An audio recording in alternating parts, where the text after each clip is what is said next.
sky bled red over Ekin village that morning, not from sunset, not from storm, but from a rain of blood that fell thick and warm over rooftops, soaking the earth and choking the wind.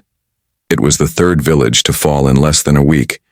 Children vanished in their sleep, men slaughtered while they prayed, women wailed until their throats tore.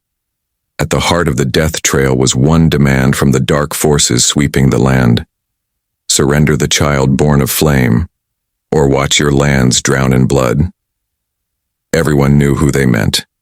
Everyone turned toward one hut, toward one woman, Mama Iomide, and her strange, silent son. For 20 barren years, Iomide had wandered shrines and bathed in rivers, begging the gods for a child, mocked by neighbors, forgotten by her husband who later died in war. Her womb was a tomb, until one night, a blinding flame erupted behind the village shrine. The next morning, she returned to her hut carrying a boy with silver eyes and hands that sparked when he cried. She named him Oriomi.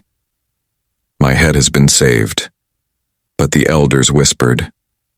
He didn't speak until 5. He healed wounds with a touch. He walked into the forest and returned with animals bowing behind him. He never bled, never wept, and once called lightning with a scream. He was gifted, but not like others. He was not of the gods. He was beyond them. One night, the oracle of the 7 hills came barefoot, soaked in sweat and fireflies. Oriomi, he croaked, is the vessel of the last light spirit. If he is not sent to the mountain by the blood moon, the veil will tear, the darkness will rise, the country will fall. Iomide clutched her son tighter. He is my only child. The oracle knelt before her. He is also your country's only hope. But she had spent half her life begging for him. She wouldn't give him up now. And so she said the word that changed everything. No. The veil tore before dawn. From its rip poured ashen ones, creatures of smoke and bone, spirits of forgotten wars, hungry for souls. They descended on Ekin village like locusts with blades, led by the Shadow King himself. The villagers ran to Mama Iomide's hut screaming, "Give him! Give us the boy!" She barred the door, held Oriomi in her arms, watched the world burn through cracks in her mud wall. Children were impaled on spears. The sacred tree was uprooted and set aflame. Ekun's river turned black. Still, she didn't open the door. As her hut burned around them, Oriomi looked into her eyes and finally spoke.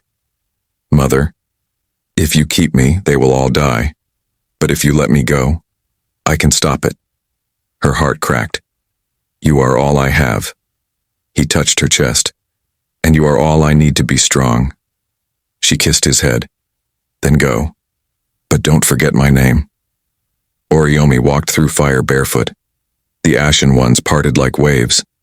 Atop Okeifa, the sacred mountain, he planted his palms into the earth. His body convulsed. His skin burned gold. And then, he burst into a tower of light that pierced the heavens. The Shadow King screamed as his army turned to dust, sucked into the rift he came from. The veil closed. The land breathed again. Iomide, wounded and ash-covered, crawled to the mountain. She found her son, alive but fading. His light dimming, she held him and whispered lullabies. Then, from her chest, she tore the final price. Her life. The gods took it gladly. She died with a smile. He rose with power. Now they say Oriomi walks among kings and storms, protector of the realm, the boy who burned for his country, and the mother who gave her soul so he could shine. But in the quiet of Ekin village, where grass regrows and birds now sing, a single tombstone reads, "Here lies the woman